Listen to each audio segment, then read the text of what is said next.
I'm sure tonight's call is going to be very, very educative and it's going to be very informative. This call has been specially curated as a non-commercial call because in this call, we only just impart education. I'm Trashit, I'll be the host tonight, and I once again welcome everybody. Back in my school days, there was a quote.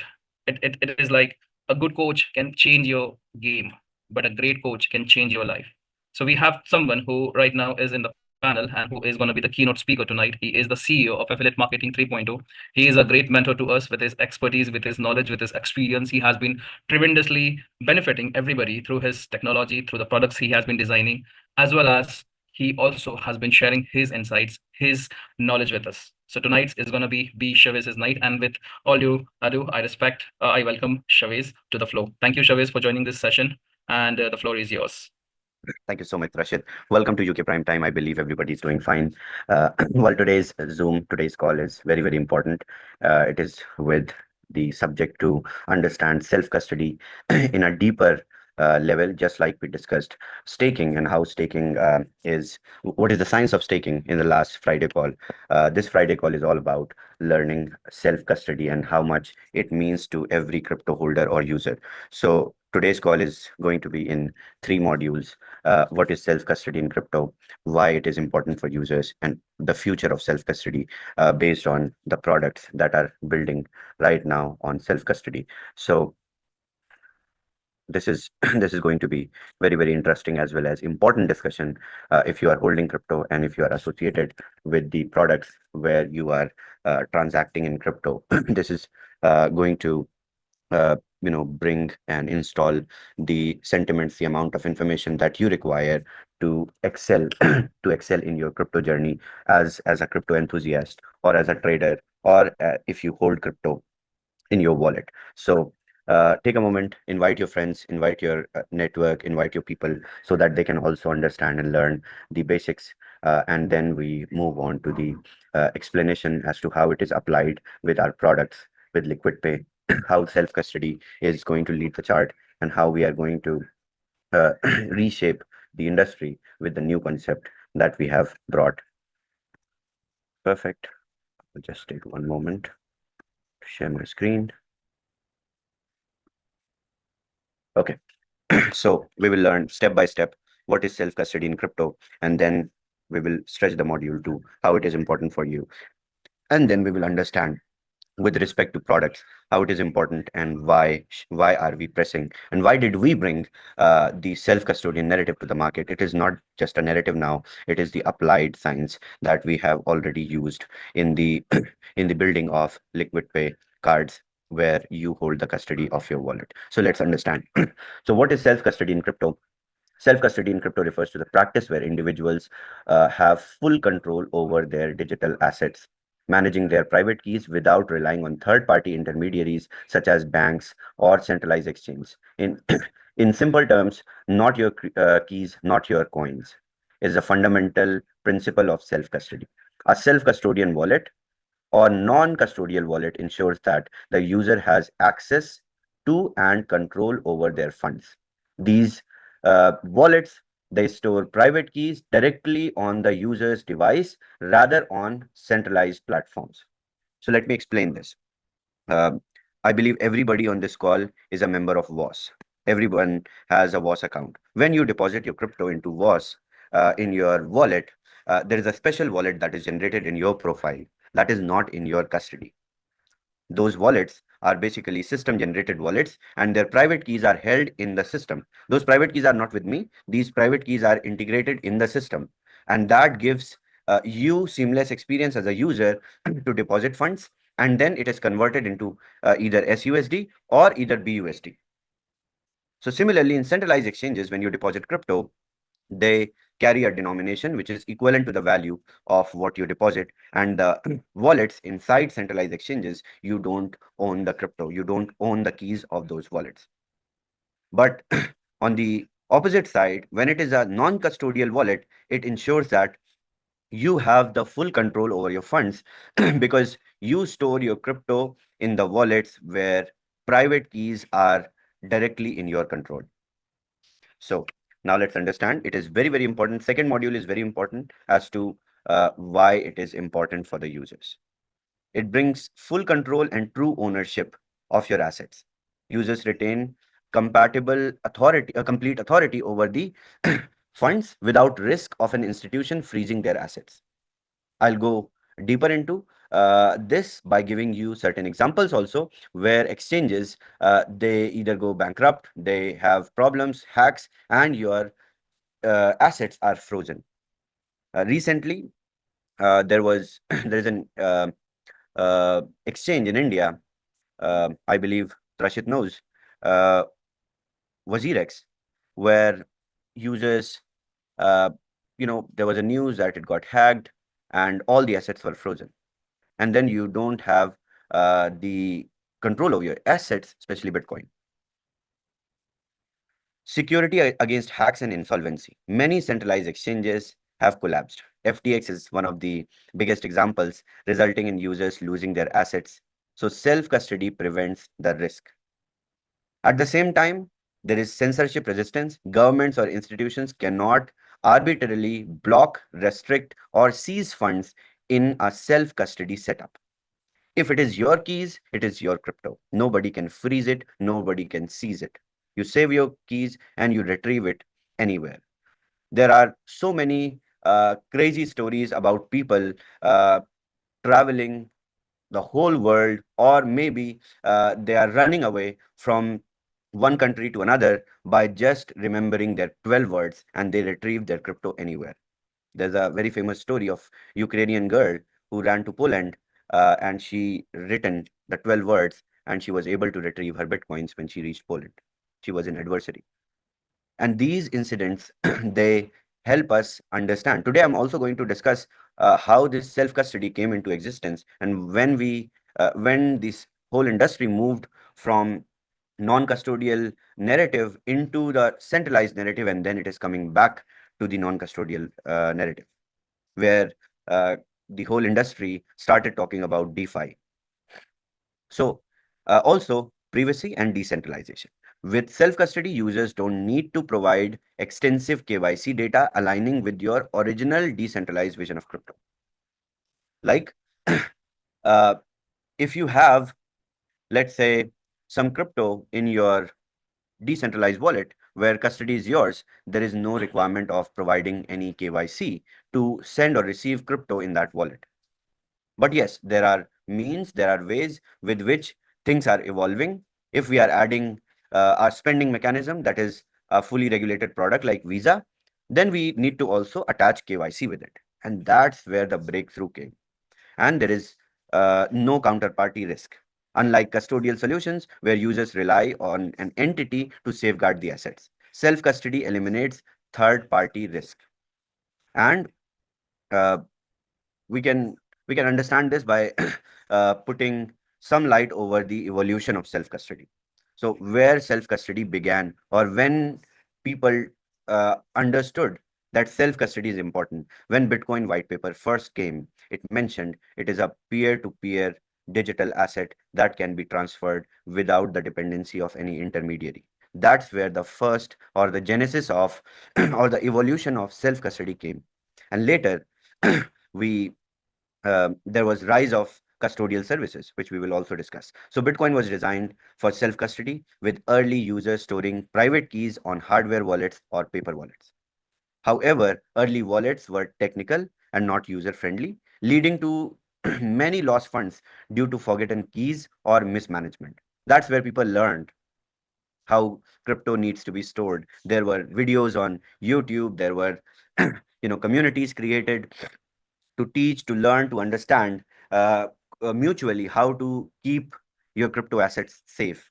And that's where the evolution of this whole industry started. So it started with self-custody, and later it ran into the custodial services. That's where we saw the rise of custodial services in 2015 to 2020. As crypto adoption grew, exchanges like Coinbase, Binance offered custodial services for ease of use, because people at that moment of time, at that period of time, they had challenges in holding or keeping their crypto safe. So it was very impressive setup to manage to store, to exchange your crypto by giving your custody to someone else, and you used to log in with your user ID and password. So user prioritize convenience, interesting funds to centralized platforms, but this led to hacks. There are really big hacks which happened. There are so many movies, short film series on YouTube, on Netflix that you can watch and understand how people lost funds. And then from 2020, the DeFi and Web3 era started, where people they understood that custody should be held in their hands. And from 2020 to the present times, we are now moving into the decentralization of something that was originally created with non-custodial principles or non-custodial aspirations. So the explosion of DeFi and NFTs led to the increased demand of self-custodian wallets, where MetaMask came, Ledger came, Trezor came. Major exchanges collapsed in 2022, and it reinforced the risk of centralized custody, driving a shift toward trustless self-custody models. And the biggest, okay, so how many people are from US? Can I have you guys raise your hands, please? Okay. Okay, perfect. Even Native Americans can understand this. So I'll just simply take you guys to a news of Executive Order 6102. Signed on April 5, 1933 by US President Roosevelt, forbidding the hoarding of gold with United States. And it was made, how many people remember this or know this? Raise your hand, even if you are not from US. How many people know Executive Order 6102, where US government collected all the gold from common people? And this in the industry we call 6102 attack by the government. And this can happen to Bitcoin. This can happen to you, to us, to any of the nationalities, even we are not from US. The way that institutionalization of crypto is happening, we can experience one more 6102 for crypto as well. So let's not discuss too much, but yes. So these are the incidents which help or which make us open our minds and understand clearly as to why do we need to move on self-custody. And if I will take you guys and show you one interesting video of Michael Saylor explaining self-custody.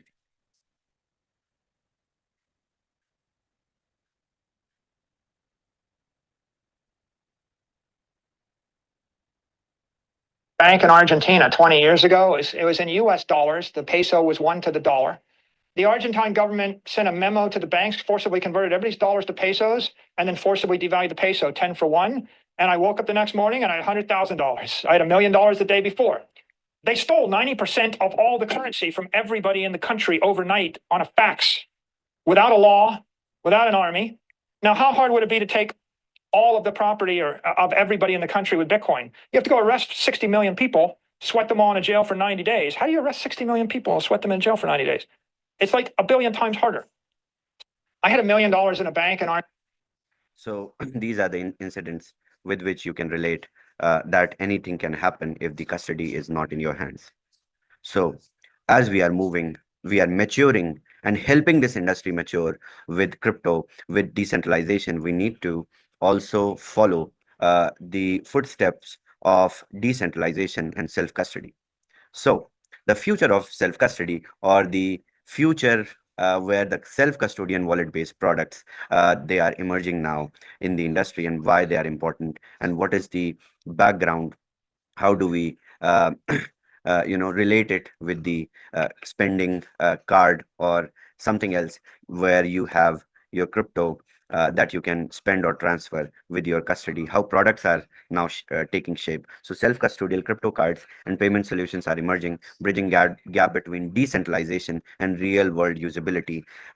Innovations like multi-party computation wallets and smart contract wallets are making self-custody more secure and user-friendly. How many people in this call you understand about smart wallets? that you have created in Dodo. How many people understand clearly what are smart wallets and how it is also giving you a self-custodial setup with your own ease of use. We are calling it smart wallets or ERC 4337. How many people understand? Please raise your hand. Let me see. Okay.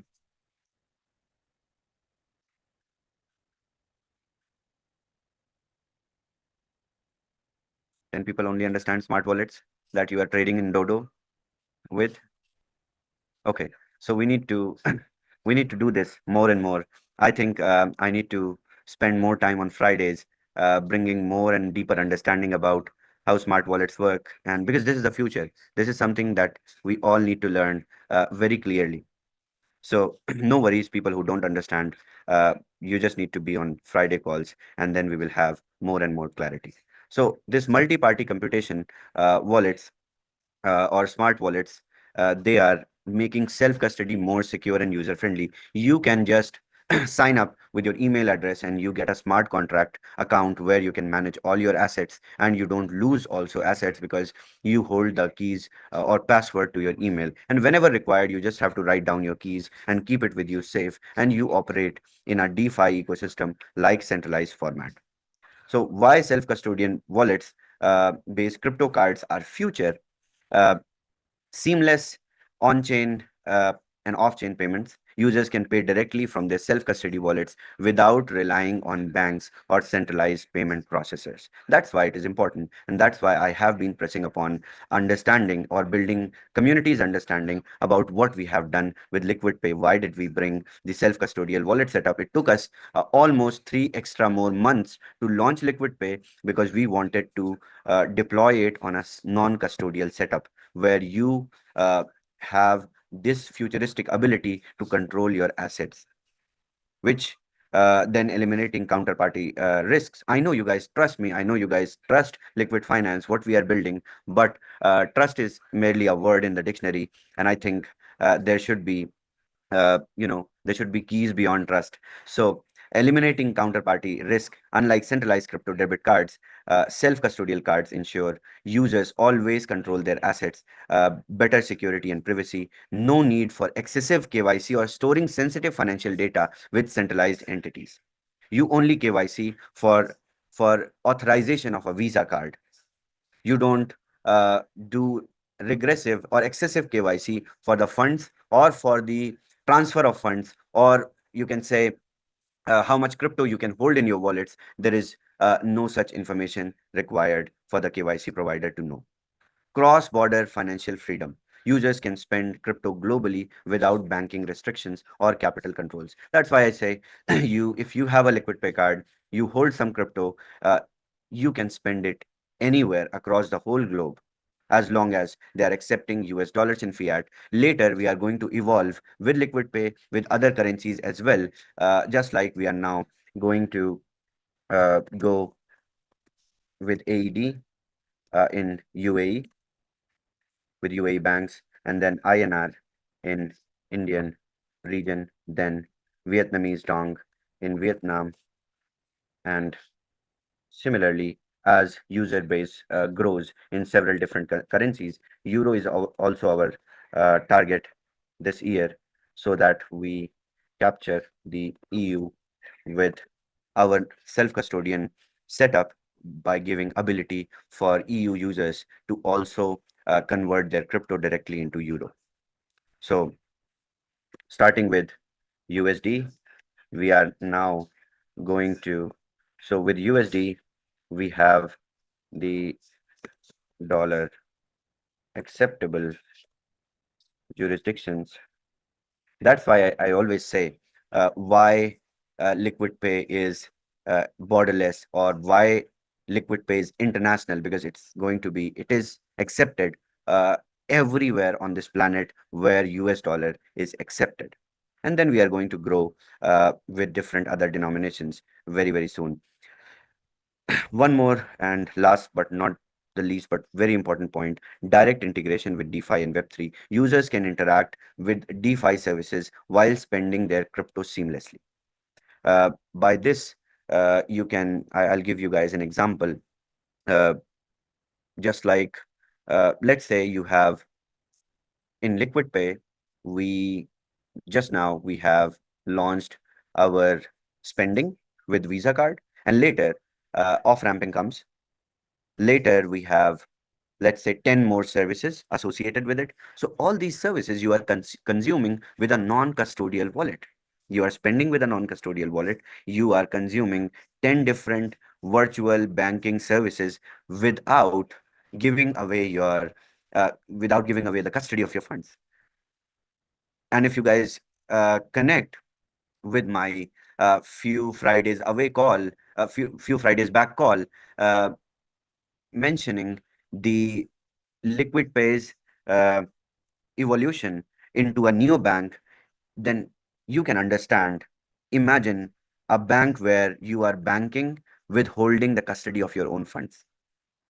It is a dream, and it is always it has been a dream of every bank account holder on this planet, to bank with an institution where the custody is held by the user himself or user herself. And I think we are going to do a revolutionary change in the banking with Liquid Finance's Layer 1 solution, and also offering the banking solutions with LquidPay. And there I see the future of Liquid Finance, where the self-custody works hand in hand with the KYC banking. And this is, my friends, the future. This is where we need to focus. I don't wish that another such executive order comes and your crypto is taken away, or your crypto is frozen by the governments, which is likely to happen as we see ETFs rising, as we see the institutionalization of crypto happening, reserves being created. And that's why on last 2 Fridays back, I focused on teaching people to create a reserve at your family level. There should be a family reserve first, and then we should talk about the national crypto reserve. So that is it for Friday. I believe I was able to open some of your minds in terms of why self-custody is important and how it is going to change the dynamics in this industry, how we have evolved from a non-custodial industry into a custodial one, and then moving back into the DeFi narrative. So let us help and encourage the projects which are giving you the liberty of holding your custody with you. Thank you. Back to you, Trashit. Thank you, Shavez. That was a rare insight, and I'm sure people would have loved it, because this is the future, right? So Yunus is already here. He has raised his hand. Yunus, let me unmute you, and you may put your question. Hi, Chavez. How are you? Good, Yunus. Amazing. Chavez, and yesterday I was with a big leader in another thing, He's doing mining, Bitcoin, I don't know. But he loved the LquidPay card. He said, wow, we need something like that to our community. And he said he got 8,000 members. And, I'm working with him. He want to, because he showed me the Bybit card. And I said, listen, come on, this is a centralized card, But this is a question he asked me yesterday. And I wanted to ask the question to you. When we deposit USDT or USDC to LquidPay, right away, we see the deposit, and then we see, it's a conversion fee that is applied, a small conversion fee. Yes. When we draw, when the withdraw button will be available, let's say I put, I don't know, I send 100 or 200, whatever. I will be available to withdraw in USDC or USDT, wherever I got there after the small fee in USDC. Okay, because he told me that. He told me, okay, this is the way to spend our stable coins, but we need to exchange that into the fiat money in order to pay So with. you actually okay, let me explain the tech side of this, Eunice. I can also release one documentation as to how LquidPay works internally as well. So what happens actually is, when you deposit crypto, you get a credit. It's a credit card, right? So there is conversion, and there is a lender that provides you credit on the terms of custody, which is with you. Okay. And that comes with a fee. So Exactly. But it's So not the fee because we even no, saw no, the no. fees That and is they say not that the is a fee. very slow fee. Yeah, that is a very low fee. In US, if you're using the card, you are just paying 1.3% plus 50 cents. That is, I think, the lowest in the whole industry Yes. where crypto cards are offered. And not just, I did not ever brag about lowest fee, and I don't want you guys also to brag about the lowest fee. But what is here to brag about is the custody, because you get the credit, you get to use the credit card with such humongous amount of credit where you can just spend $100,000 in one transaction with holding your custody. I think there is no bank on this planet that can provide you with such credit limits to spend effortlessly. Well, amazing, Chavez. I understood the way now. Meaning, whatever we have in our wallet will be reflected as a credit in the credit card. Exactly, exactly. Perfect, perfect. Amazing. And that Thank you, is your Chavez. wallet. That is ultimately your wallet, and that is ultimately your funds. Imagine against your funds, you are getting the equivalent credit, even if you deposit $1 or 1 million. That is the spendable cash that you have while holding the keys, while holding the crypto in your wallet.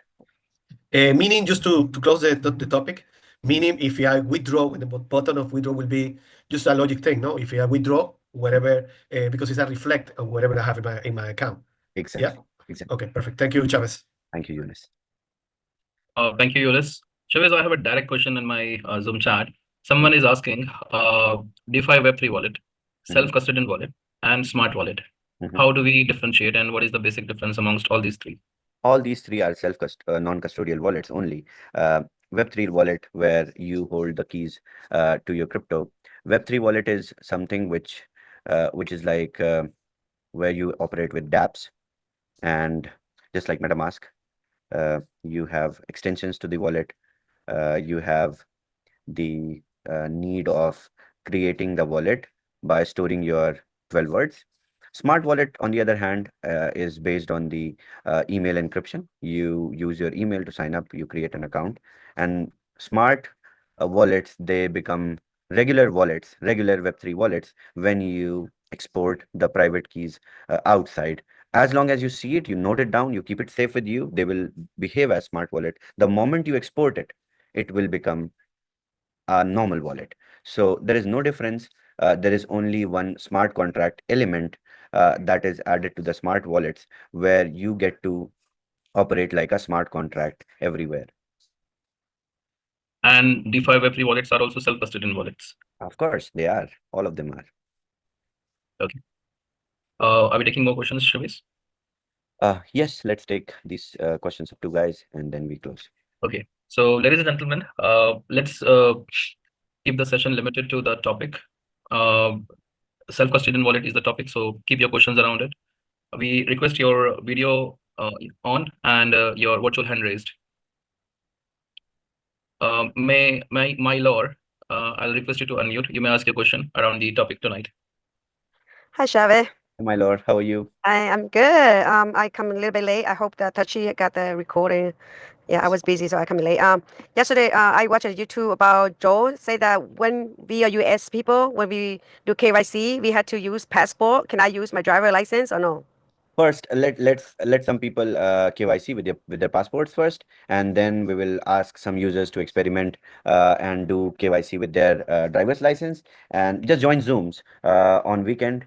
As soon as US goes live by this weekend, I will conduct a special Zoom, and I will be there on US prime time regularly for 3-4 days to ensure that there would be we will explain how to do it. Don't worry.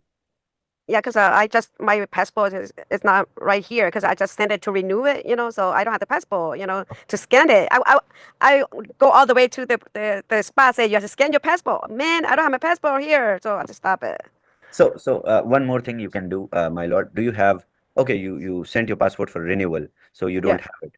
Okay. I have a picture, but I don't know if that will work. Picture can also work because now you have option to upload also your documents in the KYC, if you guys see. Oh, you can upload document, which is like passport or driver license or which one? Let's first do with passport. Few of the people, Okay. once they pass, then we will ask few people to do with their driver's license, and we will see how it goes, and then likewise we will announce. Because I don't. Yeah, I will participate your Saturday Zoom then. Okay. Thank you. Thank you, my lord. All right, so we believe that will be the end of the session. And thank you, Shavez, for this wonderful session. This sessions are becoming more and more empowering with the knowledge that you are sharing. I think we should invite more people. This goes for everybody, all the community members. Let's invite more and more people on these sessions, because these are absolutely non-commercial sessions, but they, in a way, give us an advantage, give us a leverage to understand our ecosystem better and in a more informative manner. So thank you, ladies and gentlemen, for joining this session. Thank you, Shavez, for taking time for this special sessions, and we'll see you very soon.